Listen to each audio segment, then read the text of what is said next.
Hallelujah. കർത്താവിൻ്റെ സാന്നിധ്യം നമ്മുടെ മധ്യത്തിൽ ഉള്ളതിനായി ഞാൻ ദൈവത്തെ സന്തോഷത്തോടെ സ്തുതിക്കുന്നു. നിങ്ങളെ എല്ലാവരെയും കാണാനും നിങ്ങളെ ശുശ്രൂഷിക്കാനും കർത്താവ് തന്ന ആയുസ്സിന്, ആരോഗ്യത്തിന്, അവസരത്തിന് ഞാൻ എൻ്റെ അരുമപിതാവിനെ മഹത്വപ്പെടുത്തുന്നു. ദൈവത്തിൻ്റെ മഹത്വവും ആ ഡിവൈൻ പവർ, ഡിവൈൻ എനർജി ഇന്ന് നമ്മുടെ മധ്യത്തിൽ ശക്തിയോടെ വ്യാപരിക്കട്ടെ. പതിവിലും നേരത്തെ ഇന്നത്തെ ശുശ്രൂഷ നമുക്ക് അവസാനിപ്പിക്കേണ്ടതായിട്ടുണ്ട്. അതുകൊണ്ട് വേഗത്തിൽ നമുക്ക് ദൈവത്തിൻ്റെ തിരുവെഴുത്തിലേക്ക് പ്രവേശിക്കാം. വളരെ പ്രാർത്ഥനയോടെ അല്പസമയമാണെങ്കിലും നമുക്ക് ദൈവസന്നിധിയിലേക്ക് നമുക്ക് കടന്നു ചെല്ലാം. നമുക്ക് ദൈവത്തിൻ്റെ വചനത്തിന് കാതോർക്കാം. നിങ്ങൾ ഈ വീഡിയോ ഷെയർ ചെയ്യുന്ന ആളാണെങ്കിൽ ഷെയർ ചെയ്യുക. എപ്പോഴും വീഡിയോയ്ക്ക് ലൈക്ക് കൊടുക്കുന്ന ആളാണെങ്കിൽ ഒരു തംസപ്പ് കൊടുത്തേക്കുക. ചാനൽ സബ്സ്ക്രൈബ് ചെയ്യാത്ത ആളാണെങ്കിൽ സബ്സ്ക്രൈബ് ചെയ്തേക്കുക. എന്താണ് ഗുണം? നിങ്ങൾക്ക് നോട്ടിഫിക്കേഷൻസ് ലഭിക്കും. എല്ലാ ദിവസവും നടക്കുന്ന റെഗുലർ മീറ്റിങ്ങിൻ്റെ നോട്ടിഫിക്കേഷൻസ് നിങ്ങളുടെ മൊബൈലിൽ ലഭിക്കുന്നതായിരിക്കും. കർത്താവ് ബലപ്പെടുത്തട്ടെ. എന്താണ് ഡിവൈൻ എനർജി? സ്വർഗീയ ശക്തി അല്ലെങ്കിൽ ദൈവിക ഊർജം എന്നൊക്കെ നമുക്ക് പറയാൻ കഴിയുന്ന ഡിവൈൻ എനർജി എന്താണ്? അത് കേവലം ഒരു ഊർജമല്ല, അത് കേവലം ഒരു ശക്തിയല്ല. അത് ശക്തിയാണ് എന്ന് പറഞ്ഞാലും ഒന്നിലധികമല്ല, രണ്ടിലധികമല്ല, അഞ്ചിലധികമല്ലാത്ത കാര്യങ്ങൾ ചെയ്യുവാൻ, അല്ലെങ്കിൽ ഇങ്ങനെ പറഞ്ഞാൽ ദൈവിക ഊർജമായതുകൊണ്ട് പ്രപഞ്ചത്തിൽ എന്ന് മാത്രമല്ല, ആകാശമണ്ഡലങ്ങളിൽ എന്ന് മാത്രമല്ല, സ്വർഗീയ തലങ്ങളിൽ പോലും എന്തും ഒരേ സമയം ചെയ്യാൻ കഴിയുന്ന മാനുഷികമല്ലാത്ത ഒരു എനർജിയാണ്, അല്ലെങ്കിൽ ഒരു പവറാണ് ദൈവിക എനർജി അല്ലെങ്കിൽ ഡിവൈൻ പവർ എന്ന് പറയുന്നത്. എന്തുകൊണ്ടാണ് രണ്ടിലധികമല്ല, അഞ്ചിലധികമല്ലാത്ത കാര്യങ്ങൾ ചെയ്യാൻ കഴിയുന്ന ഒരു എനർജിയാണ് അല്ലെങ്കിൽ പവറാണ് ഈ ദൈവിക എനർജി അല്ലെങ്കിൽ സ്വർഗീയ ശക്തി എന്ന് പറഞ്ഞതെന്ന് ചോദിച്ചാൽ, വ്യത്യസ്തമാകുന്ന പ്രവൃത്തികൾ എവിഡന്റിക്കലി ചെയ്യാൻ കഴിയുന്ന ശക്തിയാകുന്നു ഡിവൈൻ എനർജി. വ്യത്യസ്തമാകുന്ന പ്രവൃത്തികൾ, വ്യത്യസ്തമാകുന്ന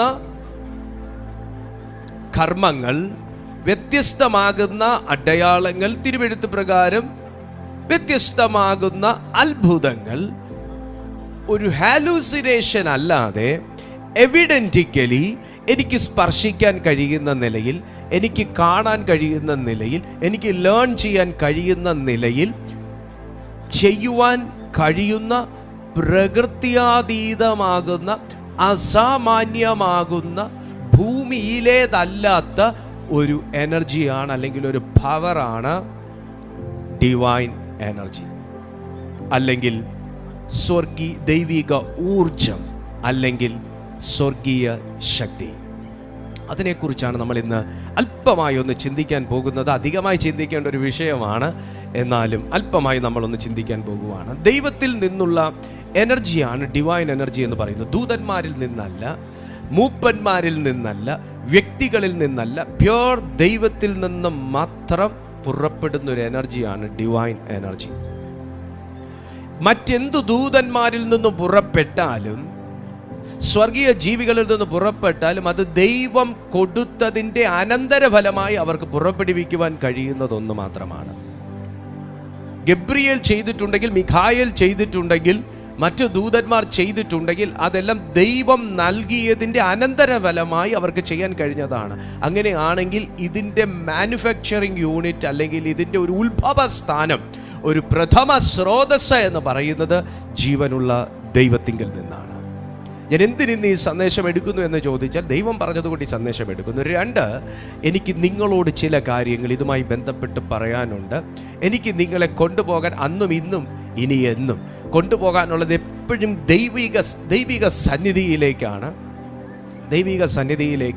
എനിക്ക് നിങ്ങളെ പ്രിയപ്പെടുത്തുവാൻ, പരിചയപ്പെടുത്തുവാൻ എനിക്ക് ഏറ്റവും ഇഷ്ടം സ്വർഗതലങ്ങളുമായിട്ടാണ്, യേശുവുമായിട്ടാണ്, പിതാവുമായിട്ടാണ്, പരിശുദ്ധാത്മാവുമായിട്ടാണ്.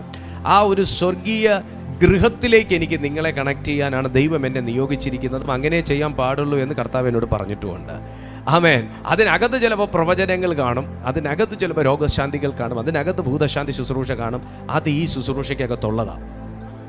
അപ്പോൾ ദൈവിക എനർജി ഒരു വ്യക്തിയുടെ ലൈഫിൽ പുറപ്പെട്ടാൽ, നിങ്ങൾ ദൈവിക എനർജി പുറപ്പെട്ടിട്ടുള്ള വ്യക്തിയാണ്, നിങ്ങളുടെ ജീവിതത്തിൽ ദൈവിക എനർജി പുറപ്പെട്ടിട്ടുണ്ടോ? ഒരു ചോദ്യം ഞാൻ നിങ്ങളോട് ചോദിക്കണം, പുറപ്പെട്ടിട്ടുണ്ടോ? ഉണ്ട് എന്ന് നിങ്ങൾക്ക് തോന്നുന്നെങ്കിൽ ഒന്ന് യൂട്യൂബിൽ ഒന്ന് കമൻറ്റ് ചെയ്തേക്കുക ഉണ്ട് എന്ന്. ഇല്ല എന്ന് നിങ്ങൾക്ക് തോന്നുന്നെങ്കിൽ കമൻറ്റ് ചെയ്തേക്കുക ഇല്ല എന്ന്. ഇനി ഞാൻ പറയുന്നത് കേട്ടിട്ട് നിങ്ങൾ കമൻറ്റ് ചെയ്യത്തുള്ളെങ്കിൽ അങ്ങനെ മതി. എന്നിട്ട് നിങ്ങൾ കമൻറ്റ് ചെയ്യണം യെസ് ഉണ്ട് എന്ന്, അല്ലെങ്കിൽ ഇല്ല എന്ന്. നിങ്ങളുടെ ജീവിതത്തിൽ ഒരു ഡിവൈൻ പവർ നിങ്ങളെ സന്ദർശിച്ചിട്ടുണ്ടോ? സ്വർഗീയ ശക്തി നിങ്ങളെ സന്ദർശിച്ചിട്ടുണ്ടോ? ഒരു ഡിവൈൻ എനർജി നിങ്ങളെ സന്ദർശിച്ചിട്ടുണ്ടോ? ദൈവികമാകുന്ന ശക്തി, ദൈവിക സാന്നിധ്യം, അല്ലെങ്കിൽ ദൈവിക സന്ദർശനം, അല്ലെങ്കിൽ ദൈവിക ബലം, എങ്ങനെയൊക്കെ വേണമെങ്കിൽ നമുക്ക് പറയാം. ദൈവത്തിങ്കിൽ നിന്നുള്ളതാകൊണ്ട് നമുക്കതങ്ങനെ പറയാം. നിങ്ങളെ സന്ദർശിച്ചിട്ടുണ്ടോ? നിങ്ങൾ ആലോചിച്ചിട്ട് നിങ്ങൾക്ക് ചിന്ത കിട്ടുന്നില്ലെങ്കിൽ നോക്കൂ, എന്താണ് ദൈവത്തിൽ നിന്നുള്ള ജീവൻ അല്ലെങ്കിൽ പവർ? പവർ എന്ന് പറയുന്നത് ഒരു ജീവനാണ്. ഡിവൈൻ പവർ എന്ന് പറയുന്നത് ഒരു ഡിവൈൻ ലൈഫാണ്, ഒരു ഡിവൈൻ പവറാണ്, അതൊരു സ്വർഗീയ ജീവനാണ്. ആ ജീവൻ എന്തൊക്കെ ചെയ്യുന്നു എന്ന് നോക്കുക. ദൈവത്തിൽ നിന്നുള്ള ദൈവിക ഊർജത്തെ അല്ലെങ്കിൽ ദൈവിക എനർജിയെ നമുക്ക് ദൈവത്തിൽ നിന്നുള്ള ജീവൻ എന്ന് നമുക്ക് പറയുവാൻ കഴിയും. 2, ദൈവത്തിൽ നിന്നുള്ള ശക്തി എന്ന് നമുക്ക് പറയുവാൻ കഴിയും. കാരണം ഇതെല്ലാം പ്രദാനം ചെയ്യുന്നത് കൊണ്ടാണ് വചനം തരാം. 3, ദൈവത്തിൽ നിന്നുള്ളൊരു അഭിഷേകം എന്ന് നമുക്ക് ഡിവൈൻ പവറിനെ അല്ലെങ്കിൽ ഡിവൈൻ എനർജിയെ നമുക്ക് വിവർത്തനം ചെയ്യുവാൻ കഴിയും.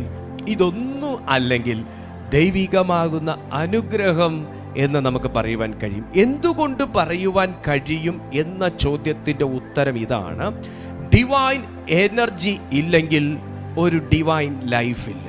ഡിവൈൻ എനർജി ഇല്ലെങ്കിൽ ഒരു ബ്ലെസ്സിങ് ഇല്ല. ഒരു ഡിവൈൻ എനർജി ഇല്ലെങ്കിൽ ഒരു ഡിവൈൻ പവർ എനിക്കില്ല. ഒരു ഡിവൈൻ എനർജി ഇല്ലെങ്കിൽ ഞാൻ ഒരിക്കലും ശക്തനാണെന്നോ എനിക്ക് ശുശ്രൂഷ ചെയ്യാൻ കഴിയുമെന്നോ എനിക്ക് പറയാനും കഴിയത്തില്ല, ചെയ്യാനും കഴിയത്തില്ല. ഇതിനെല്ലാം ഒരുവനെ പ്രാപ്തനാക്കുന്നത് ഈ ഡിവൈൻ എനർജിയാണ്.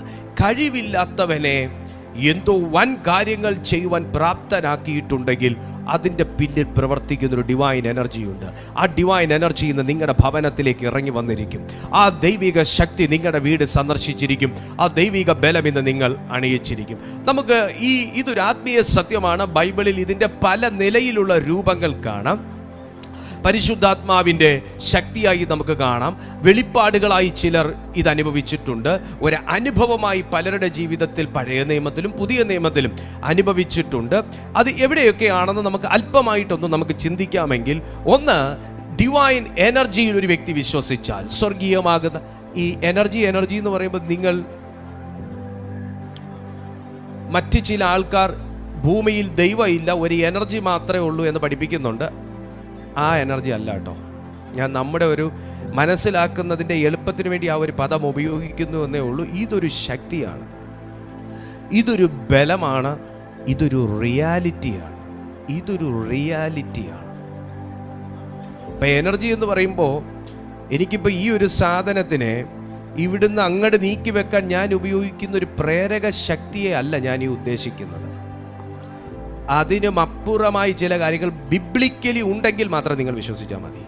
ഡിവൈൻ എനർജി, ഈ ഡിവൈൻ എനർജിക്ക് എന്തോ ചെയ്യാൻ പറ്റും? ഒരു സാധനത്തിനെടുത്ത് അങ്ങോട്ട് ഉന്തിത്തള്ളി വെക്കാൻ മാത്രം പറ്റുന്നതാണെങ്കിൽ അത് ഭൗമികമാകുന്ന ഒരു ശക്തി. എനിക്ക് എൻ്റെ ഈ ഭൂമിയിലത്തെ എനർജി കൊണ്ട് എനിക്ക് ഇത്രയൊക്കെ ചെയ്യാൻ പറ്റത്തുള്ളൂ. എന്തോ ചെയ്യാനൊക്കെ, പ്രസംഗിക്കാൻ പറ്റും, പാടാൻ പറ്റും, എനിക്കൊരു വ്യക്തിയെ ഹെൽപ്പ് ചെയ്യാൻ പറ്റും, എനിക്കൊരു മേശ തള്ളി നീക്കി അങ്ങോട്ട് വെക്കാം. അതൊക്കെ ഭൂമിയിൽ നടക്കുന്ന കാര്യമാണ്. അതിനപ്പുറമായി ചില കാര്യം യേശു റിവീൽ ചെയ്തു. യേശു ചില കാര്യങ്ങൾ റിവീൽ ചെയ്തു. അതൊരു ഡിവൈൻ പവറിൽ നിന്നുകൊണ്ട് യേശു ചെയ്ത ചില കാര്യങ്ങളിലേക്കാണ് എനിക്കിന്ന് നിങ്ങളുടെ ശ്രദ്ധ വേണ്ടത്. ഒന്ന്, ഡിവൈൻ എനർജി ഒരു വ്യക്തിയുടെ അല്ലെങ്കിൽ ഡിവൈൻ എനർജിയുടെ പ്രത്യേകത, ഒരു ഡിവൈൻ പവറിൻ്റെ പ്രത്യേകത എന്താണെന്ന് ചോദിച്ചാൽ ലൈഫ് ഗിവിങ് പവറാണ്. ജീവൻ നൽകുന്ന ശക്തിയാണ്. ജീവൻ നൽകുന്ന ശക്തി. ഒന്നാമത് ഞാൻ നിങ്ങളോട് പറയുന്നു, നിങ്ങൾ ഇന്ന് ഈ മീറ്റിംഗ് ഒരു പ്രസംഗമായിട്ട് കേൾക്കരുത്.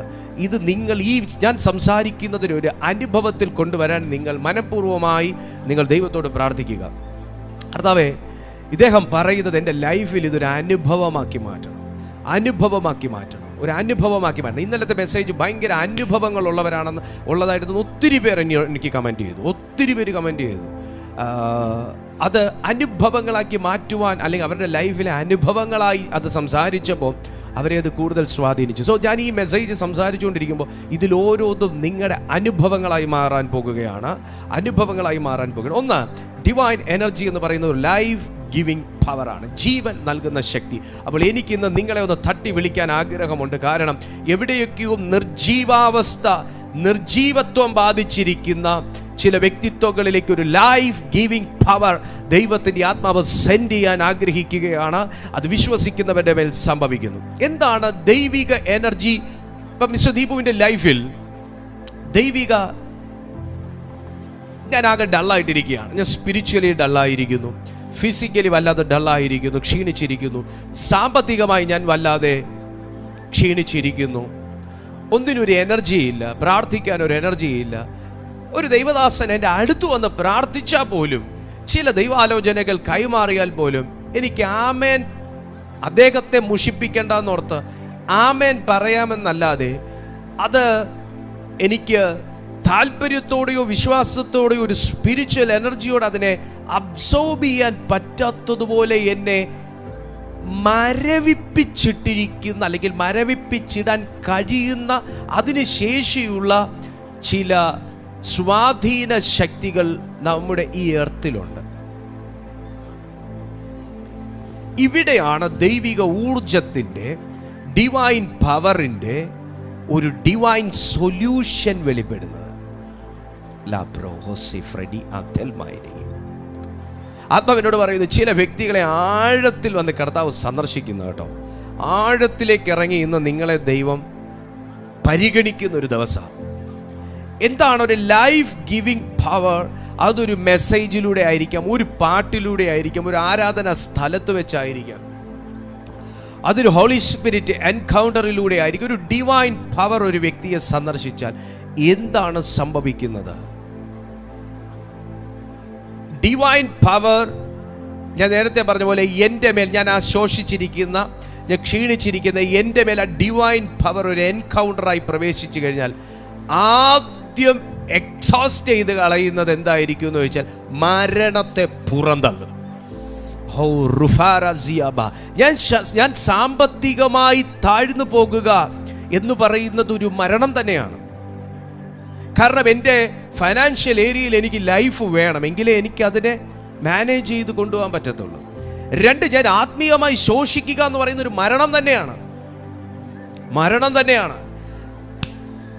മൂന്നാമത്തെ, ഞാൻ ശാരീരികമായി ഡൗൺ ആകുക, തളർന്നു പോകുക, എനിക്ക് ഒന്നിനൊരു ഊർജ്ജമില്ല, പ്രാർത്ഥിക്കാൻ ഊർജ്ജമില്ല, ഗ്ലോറി, എനിക്ക് പ്രവർത്തിക്കാൻ ഊർജ്ജമില്ല, എനിക്ക് മെസ്സേജ് പറയാൻ ഊർജ്ജമില്ല എന്ന് പറയുന്നത് മരണം തന്നെയാണ്. സോ ഇവിടെയാണ് ഡിവൈൻ എനർജിയുടെ ഒരു പ്രാധാന്യം വരുന്നത്. ഈവനിങ് ഒരു ആൻറ്റി ഇപ്പോൾ മീറ്റിങ്ങിൽ, നമ്മുടെ ഈ മീറ്റിങ്ങിൽ ഉണ്ടാവണം. ഈവനിങ്ങിൽ ഒരു ആൻറ്റി എന്നെ വിളിച്ച് പ്രാർത്ഥിച്ചു. പാവം, എനിക്ക് ഒത്തിരി വിഷമം ഉണ്ടാക്കരുത്. കാരണം എന്നോട് ഏകദേശം 2 ആഴ്ച കൊണ്ട് പറയുകയാണ്, പാസ്റ്റർ എന്നെ ഒന്ന് വിളിക്കാമോ, ഞാൻ അങ്ങനത്തെ ഒരു അവസ്ഥയിലാണ്, എന്നെ ഒന്ന് വിളിക്കാമോ? മനഃപൂർവ്വം അല്ല കേട്ടോ, മനഃപൂർവ്വം അല്ല, അത്രേ മാത്രമേ ഞാൻ പറയുന്നുള്ളൂ. അപ്പോൾ ഇന്ന് ഞാൻ ഈ മീറ്റിങ്ങിന് വേണ്ടി പ്രാർത്ഥിക്കുകയും പ്രിപ്പയർ ചെയ്യുകയും ചെയ്തുകൊണ്ടിരുന്നപ്പോൾ തന്നെ ആൻറ്റി എനിക്ക് മെസ്സേജ് ചെയ്തു, പാസ്റ്റർ എന്നെ ഒന്ന് വിളിക്കണേ, പാസ്റ്റർ വിളിച്ചാലേ ശരിയാവും, വോയിസ് ഇട്ടാൽ ശരിയാവത്തില്ല, പാസ്റ്റർ വിളിച്ച് പ്രാർത്ഥിച്ചാലേ ശരിയാവും എന്ന് പറഞ്ഞു. എനിക്കെന്തോ സ്പിരിറ്റിലാണോ എനിക്കല്ലാതെയാണോ എനിക്കറിയാതെ, എനിക്ക് തോന്നി വിളിക്കണം, എന്തോ സംതിങ് ഉണ്ട്, വിളിക്കണം. ഞാൻ വിളിച്ചു. ആൻറ്റി, ഞാൻ ഈ പറഞ്ഞ കാര്യങ്ങളാണ് ആൻറ്റി എന്നോട് സംസാരിച്ചത്. പെട്ടെന്ന് എനിക്ക് ഓർമ്മ വന്നോണ്ട് കേട്ടോ ഇതിൻ്റെ കൂടെ കണക്ട് ചെയ്തേ. ഈ പറഞ്ഞ കാര്യങ്ങളാണ് ആൻറ്റി എന്നോട് സംസാരിച്ചത്. പക്ഷേ ഇന്നതാണ് കാര്യം. എനിക്ക് ആൻറ്റിയെ വ്യക്തിപരമായിട്ട് അറിയാവുന്നതാണ്. ഓടി നടന്ന് സുവിശേഷം പറയുകയും, ഓടി നടന്ന് ആരാധനയ്ക്ക് അറ്റൻഡ് ചെയ്യുകയും, ഓടി നടന്ന് പണിയെടുത്തുകൊണ്ടിരിക്കുകയും ചെയ്ത ഒരു ആൻറ്റിയാണ്. അങ്ങനെ ഒരു ആൻറ്റി ആയിരിക്കാം നിങ്ങൾ, അങ്ങനെ ആയിരുന്ന ഒരു അങ്കിളായിരിക്കാം നിങ്ങൾ, അങ്ങനെ ആയിരുന്ന ഒരു സുവിശേഷ പ്രവർത്തകനായിരിക്കാം നിങ്ങൾ, അങ്ങനെ ആയിരുന്ന ഒരു വ്യക്തിയായിരിക്കാം നിങ്ങൾ. എന്നാൽ ഇപ്പോൾ കെട്ടപ്പെട്ടിരിക്കുന്നൊരവസ്ഥയാണെങ്കിൽ അത് ഒരു തരത്തിലൊരു മരണം തന്നെയാണ്. ഇപ്പോൾ ഡിവൈൻ എനർജിയുടെ പ്രത്യേകത ജീവൻ വെപ്പിക്കും. അങ്ങനെ ഫോണിൽ വിളിച്ചു പ്രാർത്ഥിച്ചു. എന്തോ ഒരു സ്പിരിറ്റ് ഫീൽഡായിട്ട് പ്രാർത്ഥിക്കാൻ എനിക്കൊരു പ്രേരണ കർത്താവ് തന്നു. സ്പിരിറ്റ് ഫീൽഡായിട്ട് പ്രാർത്ഥിച്ചു. ഞാൻ മീറ്റിങ്ങിൻ്റെ ടൈം ആയതുകൊണ്ട് ഞാൻ പറഞ്ഞു, എൻ്റെ വെക്കുവാണ്, മീറ്റിങ്ങിലേക്ക് കയറാൻ ടൈമായെന്ന് പറഞ്ഞ് ഫോൺ കട്ട് ചെയ്തു. അപ്പോൾ പറഞ്ഞു, പാസ്റ്റർ എനിക്ക് ദൈവിക സാന്നിധ്യം എനിക്ക് അനുഭവിക്കാൻ പറ്റി. കാരണം എൻ്റെ ശരീരം ഭയങ്കരമായിട്ട് സ്വെറ്റ് ചെയ്യുന്നു, ഭയങ്കരമായിട്ട് എന്തൊരു ചൂട് എൻ്റെ മേത്ത് അനുഭവിച്ചിട്ട് ഞാനങ്ങ് ഭയങ്കരമായിട്ട് വിയർക്കുകയാണ്. അപ്പോൾ ഞാൻ പ്രാർത്ഥിച്ചപ്പോൾ തന്നെ ആൻറ്റി തുടങ്ങിയപ്പോൾ തന്നെ പൊട്ടി കരയുകയാണ്. അതൊരു റിലീഫിൻ്റെ, അതൊരു ഡെലിവറൻസിൻ്റെ സൈനുകളിൽ ഒന്നാണ് പൊട്ടി കരയുക എന്നുള്ളത്. കരഞ്ഞു പ്രാർത്ഥിച്ചുകൊണ്ടിരുന്ന ഒരു ആൻറ്റി ഇത്രയും നാൾ കരയാൻ പോലും പറ്റാത്തൊരവസ്ഥയിൽ കെട്ടപ്പെട്ട് കിടക്കുന്നൊരവസ്ഥ ആയിരുന്നൊരു വ്യക്തി പൊട്ടി കരയണമെന്നുണ്ടെങ്കിൽ അവിടെ സന്ദർശിച്ചൊരു ഡിവൈൻ എൻട്രി അവിടെ നടന്നിരിക്കുന്നു. ആ ഫ്ലാറ്റിൽ, ആ വീട്ടിൽ, ആ രാജ്യത്തിൽ ഒരു ഡിവൈൻ വിസിറ്റ് നടന്നിരിക്കുന്നു. റീമോ ഹോസറ്റാറാമ. ഇന്ന് നമ്മൾ ഈ മീറ്റിംഗ് അറ്റൻഡ് ചെയ്തുകൊണ്ടിരിക്കുമ്പോഴേ, ഞാനിത് സംസാരിച്ചുകൊണ്ടിരിക്കുമ്പോഴേ, ഞാൻ ഈ ആലോചന കൈമാറിക്കൊണ്ടിരിക്കുമ്പോഴേ, ഇതുപോലെ നിങ്ങളെ വിസിറ്റ് ചെയ്യുന്ന ഒരു ഡിവൈൻ പവറിൽ നിങ്ങൾക്ക് വിശ്വാസമുണ്ടെങ്കിൽ, ആ ആൻറ്റി അനുഭവിച്ചതുപോലെ, ആ കർത്തൃദാസി അനുഭവിച്ചതുപോലെ, ആ ഒരു ദൈവിക സൃഷ്ടി അനുഭവിച്ചതുപോലെയുള്ള ഒരു മാറ്റം നിങ്ങളുടെ ലൈഫിൽ വരണമെന്നുണ്ടെങ്കിൽ ഈ ഡിവൈൻ എൻട്രിയിൽ വിശ്വസിക്കുക, ഈ ഡിവൈൻ വിസിറ്റിൽ വിശ്വസിക്കുക, ഈ ദൈവിക സന്ദർശനത്തിൽ വിശ്വസിക്കുക. ദൈവിക എനർജി ഒരുവന്റെ മേൽ പ്രവേശിച്ചാൽ മരണം എക്സോസ്റ്റ് ചെയ്യും, മരണം പുറന്തള്ളിക്കളയും. അങ്ങനെയുള്ള എല്ലാ ആത്മീയ ബന്ധനങ്ങളും ഈ സെക്കൻഡിൽ അഴിഞ്ഞു തുടങ്ങട്ടെ. അങ്ങനെ കെട്ടപ്പെട്ടിരിക്കുന്ന എല്ലാ ഭൗതിക നന്മകളുടെ മേൽ നിന്ന് ബന്ധനം അഴിയട്ടെ. എല്ലാ ആത്മീയ നന്മകളുടെ മേൽ നിന്ന് ബന്ധനം അഴിയട്ടെ. ജീസസ്. യോഹന്നാന്റെ സുവിശേഷം 11-ാമത്തെ അധ്യായത്തിൽ, യോഹന്നാന്റെ സുവിശേഷം 11-ാമത്തെ അധ്യായത്തിൽ നിങ്ങൾ ഒന്ന് ജസ്റ്റ് നോക്കുക. ഹല്ലേലൂയ. യോഹന്നാൻ 11:34 വരുമ്പോ നോക്കിക്കേ.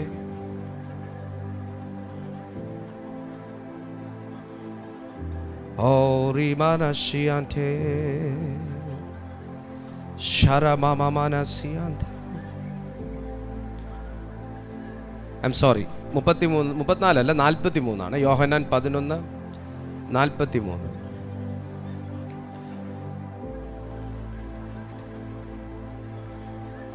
യേശു അവളോട്, സോറി 40, യോഹന്നാൻ 11:40. യേശു അവളോട്, വിശ്വസിച്ചാൽ നീ ദൈവത്തിൻ്റെ മഹത്വം കാണും. വിശ്വസിച്ചാൽ നീ ദൈവത്തിൻ്റെ മഹത്വം കാണും. നീ ദൈവത്തിൻ്റെ മഹത്വം കാണും. ലാസർ മരിച്ചു നിൽക്കുന്ന വീട്ടിൻ്റെ മുൻപിൽ വന്ന് നിന്ന് യേശു പറയുന്ന ഈ മഹത്വം എന്ത്? ഇടിവെട്ടുന്ന ശബ്ദമാണോ? കണ്ണിൻ്റെ ഫിലമെന്റ് അടിച്ചു പോകുന്ന പ്രകാശമാണോ? കേൾക്കുമ്പം ഭയപ്പെടുത്തുന്ന ശബ്ദമാണോ? കാറ്റാണോ? ഇത് 4 അല്ല, 5 അല്ല, 6 അല്ല. ഇവിടെ മഹത്വം വെളിപ്പെടുമെന്ന് പറഞ്ഞത് ലൈഫ് വെളിപ്പെടുന്ന മഹത്വത്തെക്കുറിച്ചാണ്. യേശുവിലൂടെ, ഒരു ശബ്ദത്തിലൂടെ വെളിപ്പെടുന്ന ലൈഫിനെ കുറിച്ചാണ് യേശു പറഞ്ഞത്. നീ വിശ്വസിച്ചാൽ ദൈവത്തിൻ്റെ മഹത്വം കാണും. ഇവിടെ യേശുവിൻ്റെ കയ്യിൽ ഒരു കാട്ടുവള്ളി പോലും ഇല്ല. കർത്താവിൻ്റെ കൈ എംപ്റ്റി ആയിട്ടിരിക്കുകയാണ്. ഒന്നുമില്ല കർത്താവിൻ്റെ കയ്യിൽ. ഫ്രീ ആയ കരങ്ങളും കൊണ്ട് യേശു അവിടെ വന്നേ. ക്യാരി ബാഗൊക്കെ ശിഷ്യന്മാർ പിടിച്ചേക്കുക, പണസഞ്ചിയൊക്കെ പത്രോസ് സൂക്ഷിച്ചേക്കുക. യേശുവിൻ്റെ കയ്യിൽ ഒന്നുമില്ല. വെറുതെ നിൽക്കുന്ന കർത്താവ് സഹോദരിമാരോട് പറയുന്നു, നീ വിശ്വസിച്ചാൽ ദൈവത്തിൻ്റെ മഹത്വം കാണും. ഈ പുള്ളി രോഗബാധിതനായിട്ട് കിടക്കുവാണെങ്കിൽ നമുക്കിത് പറഞ്ഞാൽ വിശ്വസിക്കാം. കാരണം ഒരു പ്രതീക്ഷയുണ്ട്, ആള് ജീവിക്കും അല്ലെങ്കിൽ സൗഖ്യമാവും. ഇത് മരിച്ചുപോയി എന്ന് മാത്രമല്ല, 4 ദിവസം കഴിഞ്ഞ ഒരു വീടിൻ്റെ മുമ്പിൽ വന്ന് നിന്ന് പറയുകയാണ് മഹത്വം കാണുമെന്ന് പറഞ്ഞാൽ വിശ്വസിക്കാൻ എത്ര വലിയ വിശ്വാസിയാണെങ്കിലും ബുദ്ധിമുട്ടുണ്ടായാൽ കുറ്റം പറയാൻ പറ്റത്തില്ല. കുറ്റം പറയാൻ പറ്റുമോ? കുറ്റം പറയാൻ പറ്റത്തില്ല. ഇവിടെ യേശു പറയുന്ന മഹത്വം തീയിറങ്ങുന്നതും ഭൂമി പിളർക്കുന്നതും ശബ്ദമുണ്ടാകുന്നതുമല്ല. ഈ മഹത്വം എങ്ങനെ വെളിപ്പെടും എന്ന് പോലും സത്യം പറഞ്ഞാൽ അവർക്ക് മനസ്സിലാക്കാൻ പറ്റിയില്ല. പക്ഷെ അവർ വിശ്വസിച്ചു, മഹത്വം വെളിപ്പെടും. ഒരു കാര്യം അവർക്കറിയായിരുന്നു, കർത്താവ് ഒരു ലൈഫ് ഗിവിംഗ് പവറിനെ കുറിച്ചാണ് സംസാരിക്കുന്നത്. ഇന്ന് ഈ സന്ദേശം നിങ്ങളുടെ ലൈഫിൽ ഒരു ലൈഫ് ഗിവിംഗ് പവറാക്കി കർത്താവ് കൺവേർട്ട് ചെയ്യും കേട്ടോ. ഈ മെസ്സേജ് നിങ്ങളുടെ ലൈഫിൽ ഒരു ലൈഫ് ഗിവിംഗ് പവറായിട്ട് കൺവേർട്ട് ചെയ്യും. സന്ദേശങ്ങളെ ലൈഫ് ഗിവിംഗ് പവറാക്കാൻ ഡിവൈൻ പവർ മാത്രമേ സാധിക്കത്തുള്ളൂ. കാരണം ഒരു അഭിഷിക്തൻ ഒരു വേർഡ് കൈമാറുമ്പോൾ ഡയറക്ട്ലി അത് അദ്ദേഹത്തിൻ്റെ മൈക്കിൽ നിന്നോ വായിൽ നിന്നോ നിങ്ങളുടെ കാതിലേക്ക് വന്നെത്തുന്നില്ല. പകരം ഡിവൈൻ പവർ എന്ന് പറയുന്ന ഒരു സോഫ്റ്റ്വെയറിനകത്തുകൂടെ കയറി ആംപ്ലിഫൈ ചെയ്താണ് നിങ്ങളുടെ അടുത്തേക്ക് ഈ ശബ്ദം എത്തുന്നത്. അങ്ങനെ നിങ്ങളിലേക്ക് വന്നെത്തുന്നു എന്ന് ഞാൻ കരുതുന്നില്ല. ഇതിനെ സ്വീകരിച്ച് ആംപ്ലിഫൈ ചെയ്ത് ബാസ് ബൂസ്റ്റ് ചെയ്ത് നിങ്ങളുടെ കാതുകളിലേക്ക് ദൈവത്തിൻ്റെ ആത്മാവ് എത്തിക്കുമ്പോൾ ഉണ്ടാകുന്ന പ്രഹരമെന്ന് പറയുന്നത് ഭയങ്കരമാണ്. ക്വാളിറ്റി എന്ന് പറയുന്നത് ഭയങ്കരമാണ്. സാധ്യത എന്ന് പറയുന്നത് ഭയങ്കരമാണ്. ഹല്ലേലൂയ. സോ ഞാൻ ഈ വേർഡ് ഇവിടെ പറഞ്ഞുകൊണ്ടിരിക്കുമ്പോൾ കർത്താവ് കൊണ്ടുവന്നിരിക്കുന്ന ചിലർക്ക് വേണ്ടി ഈ വേർഡ് ആംപ്ലിഫൈ ചെയ്യപ്പെടുകയാണ്. ഇതിനെ ഒരു ഒരു ഒരു ഒരു ഒരു സ്വർഗീയമാകുന്ന ഡിവൈൻ പവറിനകത്തുകൂടെ കയറി അത് മിക്സപ്പ് ചെയ്താണ് നിങ്ങളിലേക്ക് ദൈവത്തിൻ്റെ ആത്മാവ് ഇത് കൊണ്ടുവരുന്നത് കൊണ്ട് ഞാൻ ആത്മാവിൽ പറയുന്നു, ലാസറിന്റെ വീട്ടിൽ സംഭവിച്ച ഒരു ജീവൻ നൽകുന്ന പ്രവൃത്തി നിങ്ങളുടെ ലൈഫിൽ സംഭവിക്കുവാൻ അസാധ്യമല്ല, സാധ്യമാണ്. വിശ്വസിച്ചാൽ നീ ദൈവത്തിന്റെ മഹത്വം കാണുമെന്ന് നിന്നോട് പറഞ്ഞില്ലയോ എന്ന് പറഞ്ഞു. അവർ കല്ല് നീക്കി, യേശു മേലോട്ട് നോക്കി.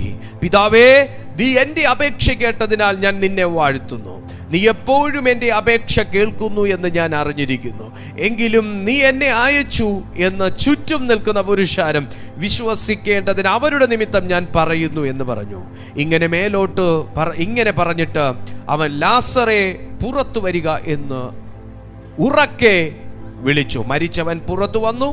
അവൻ്റെ കൈയും കാലും ശീല കൊണ്ട് കെട്ടിയും മുഖം റൂമാൽ കൊണ്ട് മൂടിയുമിരുന്നു. അവൻ്റെ കെട്ട് അഴിപ്പീൻ, അവൻ പോകട്ടെ എന്ന് യേശു പറഞ്ഞു എന്ന് യേശു അവരോട് പറഞ്ഞു. നോക്കൂ, വിശ്വസിച്ചാൽ ദൈവത്തിൻ്റെ മഹത്വം കാണുമെന്ന് പറഞ്ഞ യേശു മഹത്വം എങ്ങനെ വരും എന്ന് പറഞ്ഞില്ല, അതിന് വിശ്വസിക്കുക എന്ന് മാത്രമേ പറഞ്ഞുള്ളൂ. 2, ആ വീട്ടിൽ നിന്ന് ഒരു കപ്പ് വെള്ളം വാങ്ങുകയോ ഉപ്പ് കൊണ്ടുവരാൻ പറയുകയോ മണ്ണെടുത്ത് പ്രാർത്ഥിക്കുകയോ ഒന്നും ചെയ്തില്ല. കർത്താവ് ഡയറക്ട്ലി കല്ലറയുടെ അടുത്തേക്ക് ചെന്നു. 3, മഹത്വം വെളിപ്പെടാൻ വേണ്ടി വേറെ ഒന്നും പറഞ്ഞില്ല. സ്വർഗത്തോട് സംസാരിച്ചു, ഉറക്കെ നിലവിളിച്ചു. സ്വർഗത്തോട് സംസാരിച്ചു, ഉറക്കെ വിളിച്ചു. സ്വർഗത്തോട് സംസാരിച്ചു, സബ്ജക്റ്റിനെ അഡ്രസ് ചെയ്തു. സ്വർഗത്തോട് സംസാരിച്ചു, സബ്ജക്റ്റിനെ അഡ്രസ് ചെയ്തു. ഒന്നുകൂടെ, സ്വർഗത്തോട് സംസാരിച്ചു, മാറ്റം വരേണ്ട സബ്ജക്റ്റിനെ അഡ്രസ് ചെയ്തു. ലാസർ, അതാണ് ഇവിടുത്തെ സബ്ജക്റ്റ്. മരണം ഇവിടുത്തെ സബ്ജക്റ്റ് അല്ല. ലാസർ, അതാണ് ഇവിടുത്തെ സബ്ജക്റ്റ്. മരണം അതൊരു സബ്ജക്റ്റേ ആയിട്ട് യേശു കാണുന്നില്ല. കാരണം സബ്ജക്റ്റ് എന്ന് പറയുന്നത് ലാസറും അതിൻ്റെ പുറത്ത് കർത്താവ് ഉദ്ദേശിക്കുന്ന കോൺസെപ്റ്റ് എന്ന് പറയുന്നത് ഡിവൈൻ എനർജിയുമാണ്. കർത്താവിൻ്റെ കോൺസെപ്റ്റ് എന്ന് പറയുന്നത് ലൈഫ് ഗിവിംഗ് ആണ്. സബ്ജക്റ്റ് എന്ന് പറയുന്നത് ലാസറാണ്. സോ മരണത്തെ ഞാൻ അഡ്രസ് ചെയ്യേണ്ട കാര്യമില്ല. നിങ്ങളുടെ കടഭാരമായിരിക്കാം വിഷയം, അതല്ല സബ്ജക്റ്റ്. സമ്പത്താണ് ഇവിടുത്തെ സബ്ജക്റ്റ്. കോൺസെപ്റ്റ് ലൈഫ് ഗിവിംഗ് ആണ്. നിങ്ങളുടെ രോഗമായിരിക്കാം വിഷയം, പക്ഷെ സബ്ജക്റ്റ് നിങ്ങളുടെ ഹെൽത്താണ്. ഞാൻ രോഗത്തെ അഡ്രസ് ചെയ്യേണ്ട കാര്യമില്ല, കാരണം ലൈഫ് ഗിവിംഗ് പവറാണ്. ഇവിടുന്ന് സംസാരിക്കുമ്പോൾ തന്നെ ഹെൽത്ത് വന്നോളും, രോഗം പുറത്തു പോയേ പറ്റൂ. ഇവിടെ കൾച്ചർ ആയിരിക്കാം വിഷയം, കാരണം ഒരു സൈറ്റാനിക് കൾച്ചറിനകത്തായിരിക്കാം ഒരു വ്യക്തി. നമുക്കിവിടെ വേണ്ടത് മാനസാന്തരമാണ്. ആ മാനസാന്തരത്തിലേക്ക് ഈ ഡിവൈൻ പവർ വന്ന് കൂട്ടിമുട്ടുമ്പോൾ ആ ഡിവൈൻ കൾച്ചർ അവിടെ വെളിപ്പെടും. ഡിവൈൻ കൾച്ചറാണ് ഇവിടുത്തെ സബ്ജക്റ്റ്. സോ ആ സൈറ്റാനിക് കൾച്ചർ പുറത്തു പോയേ പറ്റൂ. തകർച്ചയല്ല ഇവിടുത്തെ സബ്ജക്റ്റ്, പണിയപ്പെടലാണ് ഇവിടുത്തെ സബ്ജക്റ്റ്. സോ ഞാൻ തകർച്ച അഡ്രസ് ചെയ്യേണ്ട. ഞാൻ ഈ ഡിവൈൻ പവറിനെ കുറിച്ച് ഇവിടെ സംസാരിക്കുമ്പോൾ ആ തകർച്ചയുടെ ആത്മാവ് പുറപ്പെട്ടു പോയേ പറ്റൂ. അതുകൊണ്ടാണ് യേശു പറഞ്ഞത്, വിശ്വസിച്ചാൽ നീ ദൈവത്തിന്റെ മഹത്വം കാണും. സോ അവിടെ വേറെ ഒരു എക്സ്പ്ലനേഷനും യേശു കൊടുക്കുന്നില്ല. നേരെ കല്ലറയിലേക്ക് യേശു പോകുന്നു. ലാസർ എന്ന് പറയുന്ന സബ്ജക്റ്റിനെ വിളിക്കുന്നു. മരണത്തെ അഡ്രസ് ചെയ്യുന്ന പോലും ഇല്ല. യേശുവിൻ്റെ ശബ്ദത്തിൽ നിറഞ്ഞു നിന്ന ഡിവൈൻ പവർ അല്ലെങ്കിൽ ഡിവൈൻ എനർജി ഒരു ലൈഫ് ഗിവിംഗ് ആയിട്ട്, അല്ലെങ്കിൽ ലൈഫ് ഗിവിംഗ് സോഴ്സ് ആയിട്ട് കർത്താവിൻ്റെ വായിൽ നിന്ന് പുറപ്പെടുന്ന പവർ അവിടെ പ്രവർത്തിക്കുന്നുവെങ്കിൽ ഇന്ന് ഈ മെസ്സേജ് അറ്റൻഡ് ചെയ്തുകൊണ്ടിരിക്കുമ്പോൾ തന്നെ ഞാൻ നിങ്ങളുടെ വിഷയത്തെ അഡ്രസ്സ് ചെയ്യുന്നില്ല, നിങ്ങൾ അനുഭവിക്കുന്ന ആ സാഹചര്യത്തെ ഞാൻ അഡ്രസ്സ് ചെയ്യുന്നില്ല. പക്ഷെ എന്ത് മാറ്റം നിങ്ങൾക്ക് അവിടെ ഉണ്ടാകണമെന്ന്, ഏത് മേഖലയിൽ ഒരു മാറ്റം ഉണ്ടാകണമെന്ന് ആമേൻ പ്രിയപ്പെട്ട സുഹൃത്ത് ആഗ്രഹിക്കുന്നുവോ, അതിന്റെ മേലൊരു ലൈഫ് ഗിവിംഗ് പരിശുദ്ധാത്മാവ് വരുത്തട്ടെ എന്ന് ഞാൻ ആത്മാവിൽ ഡിക്ലെയർ ചെയ്യും. Hallelujah, praise the Lord. ഒരു ലൈഫ് ഗിവിംഗ് പവർ. രണ്ടാമത്തെ ഡിവൈൻ എനർജിയുടെ പ്രത്യേകത എന്താന്ന് ചോദിച്ചാൽ, ഈ ഡിവൈൻ എനർജി അല്ലെങ്കിൽ ഡിവൈൻ പവർ എന്ന് പറയുന്നത് ഇതൊരു പ്യൂരിഫൈങ് പവറാണ്. ഒരു പ്യൂരിഫൈങ് പവറാണ്. യോഹന്നാന്റെ 1-ാമത്തെ ലേഖനം 1-ാമത്തെ അധ്യായം 7-ാമത്തെ വാക്യം നോക്കിയാട്ടെ. യോഹന്നാന്റെ 1-ാമത്തെ ലേഖനം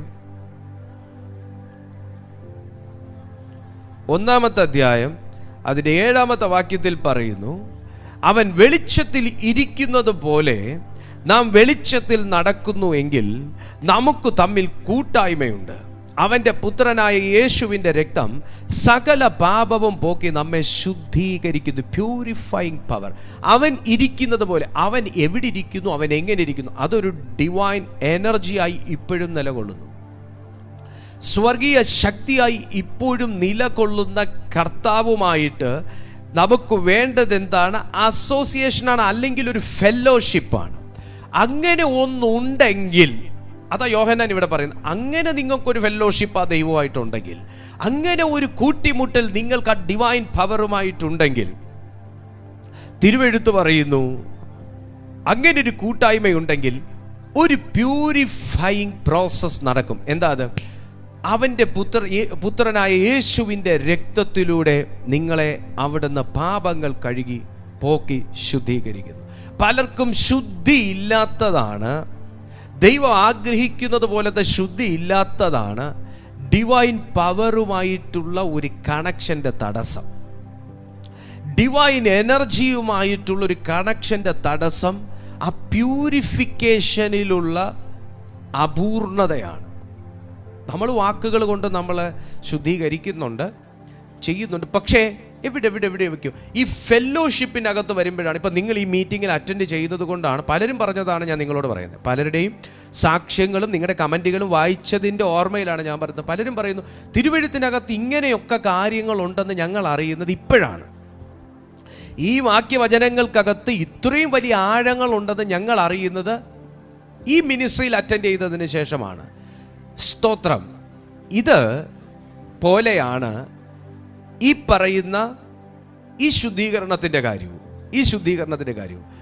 നമ്മെ പാപങ്ങൾ പോക്കി ശുദ്ധീകരിക്കേണ്ടത് യേശുവിൻ്റെ രക്തമാണ്. പക്ഷേ ഇവിടെ തിരുവെഴുത്ത് പറയും നോക്കിയേ, അവൻ വെളിച്ചത്തിൽ ഇരിക്കുന്നത് പോലെ നാം വെളിച്ചത്തിൽ നടക്കണം, എങ്കിൽ നമുക്ക് തമ്മിൽ കൂട്ടായ്മയുണ്ട്. അവൻ്റെ പുത്രനായ യേശുവിൻ്റെ രക്തം സകല പാപവും പോക്കി നമ്മെ ശുദ്ധീകരിക്കുന്നു. നമുക്ക് പാപമില്ല എന്ന് നാം പറയുന്നുവെങ്കിൽ നമ്മെ തന്നെ വഞ്ചിക്കുന്നു, സത്യം നമ്മിൽ ഇല്ലാതെയായി. സോ ഇന്നൊരു പ്യൂരിഫിക്കേഷനാണ് ശരിക്കും നമ്മളെ ആ ഡിവൈൻ പവറിലേക്ക് കണക്ട് ചെയ്യുന്നത്. കാരണം ദൈവിക ഊർജം എപ്പോഴും നിലനിൽക്കുന്നത് വെളിച്ചമുള്ള സ്ഥലത്ത് മാത്രമാണ്. ഇരുട്ടുള്ളിടത്ത്, ഇരുട്ടെന്ന് ഉദ്ദേശിക്കുന്നത് നമ്മുടെ പ്രവൃത്തിയാലുള്ള ഇരുട്ടാട്ടോ. നമ്മളിൽ നിന്നും അകത്തുനിന്നും പുറപ്പെടുന്ന ഇരുട്ടിനെ കുറിച്ചാണ് ഈ പറയുന്നത്. നമ്മുടെ അകത്തു നിന്ന് വെളിച്ചമാണ് പുറപ്പെടുന്നതെങ്കിൽ ആ വെളിച്ചമുള്ളിടത്ത് ദൈവിക എനർജി നിലനിൽക്കുന്നു. ഇരുട്ടുള്ളിടത്ത് അവിടുന്ന് പ്രവർത്തിക്കുന്നില്ല. അതുകൊണ്ട് നമ്മെ ആ ഒരു ഡിവൈൻ പവറിലേക്ക് കടത്തിവിടുന്നത് കർത്താവായ യേശുവിൻ്റെ രക്തമാണ്. ഇതൊരു പ്യൂരിഫൈങ് പവറാണ്. മൂന്നാമത്തെ കാര്യം കൂടെ പറഞ്ഞ് നമുക്ക് പ്രാർത്ഥിക്കാം. മൂന്നാമത്തെ കാര്യം ഹീലിംഗ് പവറാണ് ഡിവൈൻ എനർജി എന്ന് പറയുന്നത്. അതാണ് ഞാൻ വാക്യം നിങ്ങൾ നോട്ട് ചെയ്താൽ മതി. മത്തായി എഴുതിയ സുവിശേഷം 9-ാമത്തെ അധ്യായം അതിൻ്റെ 20 മുതൽ 22 വരെയുള്ള വാക്യങ്ങൾ തിരുവെഴുത്തിൽ നിന്ന് വായിക്കുകയും, അല്ലെങ്കിൽ ലൂക്കോസിന്റെ സുവിശേഷം 8-ാമത്തെ അധ്യായം 46-ലോ അത് തന്നെയാണ് പറയുന്നത്. നോക്കുമ്പോൾ ഒരു പ്യൂരിഫൈങ് ഒരു ഹീലിംഗ് പവറായി കർത്താവായ യേശുവിൽ നിന്ന് പുറപ്പെട്ട ഡിവൈൻ പവർ അവിടെ ആക്ട് ചെയ്യുകയാണ്. രക്തസ്രവക്കാരിയായ സ്ത്രീക്ക് സൗഖ്യം കൊടുത്തു എന്നുണ്ടെങ്കിൽ യേശു പറയുന്നു, എങ്കിൽ നിന്ന് ഒരു ശക്തി പുറപ്പെട്ടു. What kind of power is this? This is called divine energy or divine power. സ്വർഗീയ ശക്തി. ഒരു ശക്തിക്ക് ഉയർപ്പിക്കാൻ മാത്രമല്ല കഴിഞ്ഞത്, ഒരു ശക്തിക്ക് പ്യൂരിഫൈ ചെയ്യാൻ മാത്രമല്ല കഴിഞ്ഞത്, ഒരു ശക്തിക്ക് സൗഖ്യമാക്കുവാനും കഴിഞ്ഞു. എന്നാൽ ഈ 3 കാര്യങ്ങളും ചെയ്തത് ഒരു ശക്തി തന്നെയാണ്. ഇതാണ് ഞാൻ നേരത്തെ പറഞ്ഞത്. ഒരേ സമയം ഈ ഒരു ഊർജത്തിൻ്റെ പ്രത്യേകത, ഒരേ സമയം മൾട്ടി ടാസ്ക് ചെയ്യാൻ, അല്ലെങ്കിൽ 2 കാര്യമല്ല, 5 കാര്യമല്ല, 10 കാര്യമല്ല, 10,000 കാര്യവും അല്ലാത്ത, ഈ ഭൂമിയിൽ മാത്രമല്ലാത്ത, ആകാശമണ്ഡലങ്ങളിൽ മാത്രമല്ലാത്ത, സ്വർലോകങ്ങളിൽ മാത്രമല്ലാത്ത, സ്വർഗ സന്നിധിയിൽ പോലും ഒരേ സമയം പല കാര്യങ്ങൾ ചെയ്യാൻ കഴിയുന്ന ഒരേ ഒരു എനർജിയാണ് ഡിവൈൻ പവർ. എന്നിലും ഊർജ്ജമുണ്ട്, പക്ഷേ ആ ഊർജ്ജത്തിന് ഒരേ സമയം ഒരു കാര്യം ചെയ്യാൻ പറ്റും, അല്ലെങ്കിൽ ഒരേ സമയം 2 കാര്യം ചെയ്യാൻ പറ്റും. എനിക്ക് ഒരേ സമയം എന്തൊക്കെ ചെയ്യാൻ പറ്റും? എനിക്ക് ഒരേ സമയം ഈ ഗ്ലാസും പൊക്കാൻ പറ്റും, ഈ മൈക്കും എനിക്ക് എടുക്കാൻ പറ്റും. ഇതിനപ്പുറം എന്നെ കൊണ്ട്, എൻ്റെ ഊർജ്ജം കൊണ്ട് എനിക്ക് ഒന്നും ചെയ്യാനൊക്കത്തില്ല. ഏതെങ്കിലും ഒരു ഹാൻഡ് ഇനി ഫ്രീ ആയാലേ എനിക്ക് ഇനി എന്തെങ്കിലും ചെയ്യാനൊക്കത്തുള്ളൂ. പക്ഷേ സ്വർഗത്തിൻ്റെ കരം അങ്ങനല്ല. 7 പൊൻ നിലവിളക്കുകളുടെ നടുവിൽ മാറത്തു പൊൻകച്ച കെട്ടി, വെള്ളോട്ടിന് സദൃശമായ കാലുള്ള, ഹിമം പോലെ വെളുത്ത പഞ്ഞി പോലത്തെ തലമുടിയുള്ള, അഗ്നിജ്വാലയ്ക്കൊത്തുള്ള കണ്ണുള്ള സർവശക്തനായ ദൈവത്തിൻ്റെ കരത്തിന് ഒരേ സമയം ഒരു കാര്യമല്ല ചെയ്യാൻ പറ്റുന്നത്, 5 കാര്യമല്ല ചെയ്യാൻ പറ്റുന്നത്, ഒരു സമയം ഒരാളുടെ കാര്യമല്ല ഹാൻഡിൽ ചെയ്യാൻ പറ്റുന്നത്. ഈ ലോകത്തിൻ്റെ ഏതൊക്കെ കോണിലിരുന്ന് ഇതേ സമയം ഏതൊക്കെ ഡിവൈസിലിരുന്ന് എത്ര പേർ ഈ മീറ്റിംഗ് ഹൃദയപരമാർത്ഥതയോടെ, അക്സെപ്റ്റൻസോടെ, വിശ്വാസത്തോടെ, സമർപ്പണത്തോടെ ഈ സന്ദേശം വിശ്വസിച്ച് അറ്റൻഡ് ചെയ്തുകൊണ്ടിരിക്കുന്നു, അവരുടെ എല്ലാം ജീവിതത്തിൽ ഒരേപോലെ പ്രവർത്തിക്കാൻ കഴിയുന്ന ദൈവത്തെക്കുറിച്ചത്രേ, ഡിവൈൻ പവറിനെ കുറിച്ചത്രേ ഞാൻ നിങ്ങളോട് സംസാരിക്കുന്നത്. അതുകൊണ്ടാണ് ആ സ്ത്രീ സൗഖ്യമായത്. യേശു പറഞ്ഞു, എന്നിൽ നിന്ന് വ്യത്യസ്തമാകുന്നൊരു ശക്തി പുറപ്പെട്ടു, ഡിവൈൻ പവർ എന്നിൽ നിന്ന് പുറപ്പെട്ടു, സ്വർഗീയമാകുന്ന ശക്തി പുറപ്പെട്ടു. ഇവിടെ ആരോ ഹീലായിട്ടുണ്ട്, സൗഖ്യമായിട്ടുണ്ട് എന്ന് യേശു വിളിച്ചു പറഞ്ഞത് ആ ശക്തിയുടെ പ്രകടനത്തെ മനസ്സിലാക്കിയിട്ടാണ്. ഇന്ന് ഈ മീറ്റിംഗിൽ അറ്റൻഡ് ചെയ്യുമ്പോൾ ആരെങ്കിലും രോഗബാധിതരായി ഇരിക്കുന്നുണ്ടെങ്കിൽ ഈ സെക്കൻഡിൽ ഈ ഹീലിംഗ് പവർ നിങ്ങളുടെ മേൽ വ്യാപരിക്കട്ടെ. ഈ സെക്കൻഡിൽ ഈ സ്വർഗീയ ശക്തി വ്യാപരിക്കട്ടെ. തലവേദനയുടെ എല്ലാ ബന്ധനങ്ങളും അഴിയട്ടെ. തലവേദന പോലുള്ള ബന്ധനങ്ങൾ അഴിയട്ടെ. നാഡി തളർച്ച പോലുള്ള ബന്ധനങ്ങൾ അഴിയട്ടെ. ബാക്ക് പെയിൻ പോലുള്ള ബന്ധനങ്ങൾ അഴിയട്ടെ. എല്ലാ നീ പെയിൻ, എല്ലാ ജോയിന്റ് പെയിൻസ് യേശു നാമത്തിൽ ഹീലാകട്ടെ. എല്ലാ ഉദര സംബന്ധമായ രോഗങ്ങൾ ഹീലാകട്ടെ. എല്ലാ ഹാർട്ട് ഡിസീസസ് ഇപ്പോൾ ഹീലാകട്ടെ. യേശുവിന്റെ നാമത്തിൽ എല്ലാ സ്പൈനൽ കോഡ് ഇൻജുറീസ് ഈ സെക്കൻഡിൽ ഹീലാകട്ടെ. എല്ലാ സിസ്റ്റുകൾ ഇപ്പോൾ തന്നെ ഉരുകി മാറട്ടെ. യേശുവിന്റെ നാമത്തിൽ ഹീലിംഗ് പവർ ഇപ്പോൾ സൗഖ്യമാകട്ടെ. ദ ലാസ്റ്റ് വൺ, ശത്രുവിനെ തകർക്കുന്ന ശക്തിയായി, അല്ലെങ്കിൽ ഒരു ഡെലിവറിംഗ് പവറായി ഡിവൈൻ എനർജി പ്രവർത്തിക്കുന്നു. ഹല്ലേലൂയ. യോഹന്നാന്റെ 1-ാമത്തെ ലേഖനം 3-ാമത്തെ അധ്യായം 8-ാമത്തെ വാക്യം വായിക്കുമ്പോൾ നമുക്ക് ഇങ്ങനെ കാണാം, അവിടെ പാപം ചെയ്യുന്നവൻ പിശാചിന്റെ മകനാകുന്നു. പിശാച് ആദ്യം മുതൽ പാപം ചെയ്യുന്നുവല്ലോ. പിശാചിന്റെ പ്രവർത്തികളെ അഴിപ്പാൻ തന്നെ ദൈവപുത്രൻ പ്രത്യക്ഷനായി. അപ്പോൾ ഒരു ഡെലിവറിംഗ് പവർ, പിശാചിന്റെ പ്രവർത്തികളെ തകർക്കുന്ന പവർ, പിശാചിന്റെ പ്രവർത്തികളെ അഴിപ്പാൻ തന്നെ ദൈവപുത്രൻ പ്രത്യക്ഷനായി എന്ന് പറയുമ്പോൾ പിശാചിന്റെ പ്രവർത്തികളെ അഴിക്കുന്ന, ശത്രുവിന്റെ പദ്ധതികളെ തകർക്കുന്ന ഒരു പവറാണ് ദൈവിക പവർ. ഈ പവറിനകത്ത് അധികാരമുണ്ട്. അതുകൊണ്ടാണ് ഗദരദേശത്തെ ഭൂതങ്ങളെല്ലാം കൂടെ ഒന്നടങ്കം യേശുവിന്റെ മുന്നിൽ വന്ന് മുട്ടുകുത്തിയത്. Delivering power. ഇന്ന് വിശ്വസിക്കുന്നെങ്കിൽ ഈ ഡെലിവറിംഗ് പവർ നിങ്ങളുടെ ഭവനത്തിൽ, നിങ്ങളുടെ മേൽ, നിങ്ങളുടെ തലമുറകളുടെ മേൽ, നിങ്ങളുടെ ഭാവിയുടെ മേൽ, ജോലിയുടെ മേൽ, എവിടെയാണോ പിശാച് തൻ്റെ പ്രവൃത്തി ഇപ്പൊ ചെയ്തുകൊണ്ടിരിക്കുന്നത്, ഞാൻ ആത്മാവിൽ അങ്ങനെ തന്നെ പ്രഖ്യാപിക്കുന്നു. എവിടെയാണോ പിശാച്, ഈ മീറ്റിംഗ് അറ്റൻഡ് ചെയ്യുന്ന ഓരോ മക്കളോട് ഞാൻ പറയട്ടെ, എവിടെയാണോ സാത്താൻ ഈ സെക്കൻഡിൽ പ്രവർത്തിച്ചു കൊണ്ടിരിക്കുന്നത്, ലൈവായിരിക്കുന്നത്, സാത്താൻ ലൈവായിരിക്കുന്നിടത്ത് ഈ സമയം ലൈവായി പ്രവർത്തിക്കുന്ന ഡിവൈൻ പവർ, സ്വർഗീയ ശക്തി ഈ സമയം വ്യാപിച്ചിരിക്കും. കാരണം തിരുവെടുത്ത് പറയുന്നു, ആമേൻ, പിശാചിന്റെ പ്രവർത്തികളെ അഴിപ്പാൻ തന്നെ ദൈവപുത്രൻ പ്രത്യക്ഷനായി. എനിക്ക് മറഞ്ഞിരിക്കുന്ന ദൈവമല്ല, എന്റെ മുമ്പിൽ ഇറങ്ങി വരാത്ത ദൈവമല്ല, എന്റെ കണ്ണ് മറച്ചിരിക്കുന്ന ദൈവമല്ല, എന്റെ മുമ്പിൽ പ്രത്യക്ഷനായ ദൈവം ഇന്ന് ഈ മീറ്റിംഗിൽ അറ്റൻഡ് ചെയ്തുകൊണ്ടിരിക്കുമ്പോൾ തന്നെ ഞാൻ പറയുന്നു, അവൻ എന്റെ ജീവിതത്തിൽ ഇപ്പോഴും എവിടെയെങ്കിലും സാത്താൻ ലൈവ് ആണെങ്കിൽ അവന്റെ പ്രവൃത്തിയെ തകർക്കാൻ പോകുവാണ്. ഇതുപോലെ നിങ്ങൾക്ക് വിശ്വസിക്കാൻ പറ്റുമോ? അങ്ങനെയാണെങ്കിൽ എല്ലാ കണ്ണുകളും അടയട്ടെ. ദൈവസന്നിധിയിൽ പ്രാർത്ഥിക്കാൻ നാം വേർതിരിയുകയാണ്. എല്ലാ കണ്ണുകളും ദൈവസന്നിധിയിൽ അടയട്ടെ. നാം പ്രാർത്ഥിക്കാൻ വേർതിരിയുകയാണ്.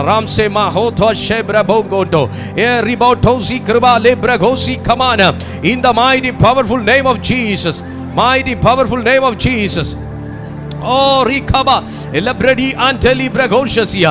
ഈ പവർ, ഈ സ്വർഗീയ എനർജി ഈ സമയം സ്വീകരിക്കാൻ നിങ്ങൾ തയ്യാറാണെങ്കിൽ, ഇവിടെ ഹീലിംഗ് ആവശ്യമുള്ളവർക്ക് ഹീലിംഗ്, ഇവിടെ ഡെലിവറൻസ് ആവശ്യമുള്ളവർക്ക് ഡെലിവറൻസ്, ഇവിടെ സൗഖ്യം ആവശ്യമുള്ളവർക്ക് സൗഖ്യം, ഇവിടെ വിടുതൽ ആവശ്യമുള്ളവർക്ക് വിടുതൽ, ഇവിടെ പാപമോചനം ആവശ്യമുള്ളവർക്ക് പാപമോചനം. Come on. Oh Jesus. ഞാനത് റിലീസ് ചെയ്യുന്നു. ആ ശക്തി റിലീസ് ചെയ്യുന്നു. ആ ശക്തി റിലീസ് ചെയ്യുന്നു. Be free now. Rufatalima precious regal tamana shamde. ഈ സെക്കൻഡിൽ സാത്താൻ ലൈവ് ആയിരിക്കുന്നിടത്ത് ഞാൻ ദൈവിക എനർജി അയക്കുകയാണ്. പിശാച് ലൈവായി പ്രവർത്തിക്കുന്ന ഇടത്ത്, അവകാശം ചൊല്ലി നിൽക്കുന്ന ഇടത്തേക്ക് ഞാൻ ആ സ്വർഗീയ ശക്തി അത് ഭവനങ്ങളുടെ മേലാണെങ്കിൽ ദൈവിക ശക്തി ഭവനങ്ങളുടെ മേൽ റിലീസ് ചെയ്യുന്നു. അത് വ്യക്തികളുടെ മേലാണെങ്കിൽ വ്യക്തികളുടെ മേൽ ദൈവിക ശക്തി റിലീസ് ചെയ്യുന്നു. അതൊരു അവയവത്തിന്റെ മേലാണെങ്കിൽ അവയവത്തിന്റെ മേൽ ഞാൻ ദൈവിക ശക്തി റിലീസ്. എല്ലാം ലോക്കായിരിക്കുന്ന അവസ്ഥകൾ അൺലോക്ക് ചെയ്ത് പ്രാർത്ഥിക്കുന്നു. പിശാച് ലോക്ക് ചെയ്തത് അൺലോക്ക് ചെയ്ത് പ്രാർത്ഥിക്കുകയാണ്. സാത്താൻ ബന്ധിച്ചത് യേശു നാമത്തിൽ ബന്ധനം തകർത്ത് സ്വതന്ത്രമാക്കുക.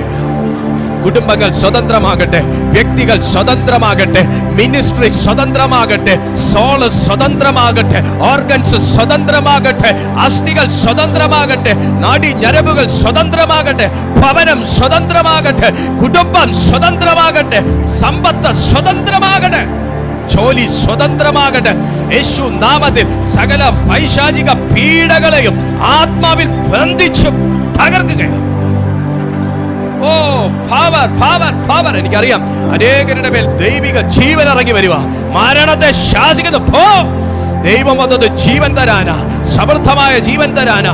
രോഗാത്മാവെ വിട്ടുമാറ. ദൈവം വന്നത് സൗഖ്യമാക്കാനാ. പിശാചേ വിട്ടുപോ. ദൈവപുത്രൻ പ്രത്യക്ഷനായത് പിശാചിന്റെ പ്രവൃത്തി അഴിപ്പാനാ.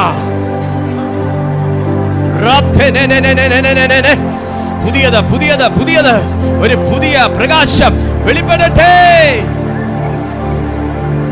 The glory shalara mama rekene me katele na mama ye rete me shekere na mama hudere me khala baba. ആത്മാവിൽ ദൈവശക്തി സ്വീകരിക്കുക. പരിശുദ്ധാത്മാവ് തൊടുന്നു. In the mighty spirit of Jesus. കർത്താവേ, കൂടി വന്ന സകല ജനത്തെയും ഞാൻ കർത്താവിന്റെ രക്ഷകരുമാകുന്ന യേശുവിന്റെ നാമത്തിൽ ബ്ലസ് ചെയ്യുകയാണ്. ഈ മീറ്റിംഗിൽ വളരെ പ്രതീക്ഷയോടെ ഇവർ അറ്റൻഡ് ചെയ്തിരിക്കുന്നു. ഇവരെ ഈ സെക്കൻഡിൽ ഇവരെ അവിടുന്ന് സ്പർശിച്ചിരിക്കുന്നു എന്ന് ഞാൻ വിശ്വസിക്കുന്നു. പിതാവേ, യേശു പ്രാർത്ഥിച്ച പോലെ എപ്പോഴും അവിടുന്ന് എൻ്റെ അപേക്ഷ കേൾക്കുന്നു. ഇപ്പോഴും അത് കേട്ടുകൊണ്ടിരിക്കുന്നതിനായി സ്തോത്രം. അവിടുന്ന് പ്രവർത്തിക്കുന്ന ദൈവമാണ്. ദൈവമേ, ഈ കൂട്ടത്തെയും കൂട്ടായ്മയെയും ഞാൻ പിതാവിൻ്റെയും പുത്രൻ്റെയും പരിശുദ്ധാത്മാവിൻ്റെയും നാമത്തിൽ അനുഗ്രഹിച്ചു പ്രാർത്ഥിക്കുന്നു. ഇവർ കർത്താവിനാൽ ബ്ലസ്സഡ് ആയതിനായി സ്തോത്രം. എല്ലാ മഹത്വം അങ്ങേക്ക്. അത് യേശുവിൻ നാമത്തിൽ തന്നെ. ആമേൻ, ആമേൻ, ആമേൻ. പിതാവായ ദൈവത്തിൻ്റെ സ്നേഹവും പുത്രനാം യേശു കർത്താവിൻ്റെ കൃപയും പരിശുദ്ധ ആത്മാവിൻ്റെ കൂട്ടായ്മയും കാവലും ഈ മീറ്റിങ്ങിൽ അറ്റൻഡ് ചെയ്ത എല്ലാ ദൈവമക്കളോടും കേട്ട തിരുവെഴുത്തിനോടും കർത്താവിൽ സകല വിശുദ്ധന്മാരോടൊപ്പം നമ്മുടെ ഓരോ പ്രാർത്ഥനാ വിഷയങ്ങളോടുകൂടി ഈ പ്ലാറ്റ്ഫോമിൽ നടക്കുന്ന ഓരോ മീറ്റിംഗ്സിനോടൊപ്പവും ഇപ്പോഴും എപ്പോഴും കർത്താവായ യേശുവിൻ്റെ മേഘപ്രത്യക്ഷത വരെയും ഉണ്ടായിരിക്കുമാറാകട്ടെ. ആമേൻ. കൈകൾ ഉയർത്തി നമുക്ക് കർത്താവിനെ മഹത്വപ്പെടുത്താം. Hallelujah, hallelujah, hallelujah. ദൈവമായ കർത്താവ് അനുഗ്രഹിക്കട്ടെ. ദിവസവും 2 നേരം, രാവിലെ 6:30 വൈകുന്നേരം 6:30 ഈ പ്ലാറ്റ്ഫോമിൽ ദൈവത്തിൻ്റെ മാറ്റമില്ലാത്ത തിരുവെടുത്ത് ശുശ്രൂഷിക്കപ്പെടുന്നു. നിങ്ങൾ ജോയിൻ ചെയ്താട്ടെ, മറ്റുള്ളവരെ കൂടെ ഈ ഓൺലൈൻ മിനിസ്ട്രിയെക്കുറിച്ച് അറിയിച്ചാട്ടെ. കർത്താവ് എല്ലാ നന്മകളാലും നിങ്ങളെ നിറയ്ക്കട്ടെ. God bless you.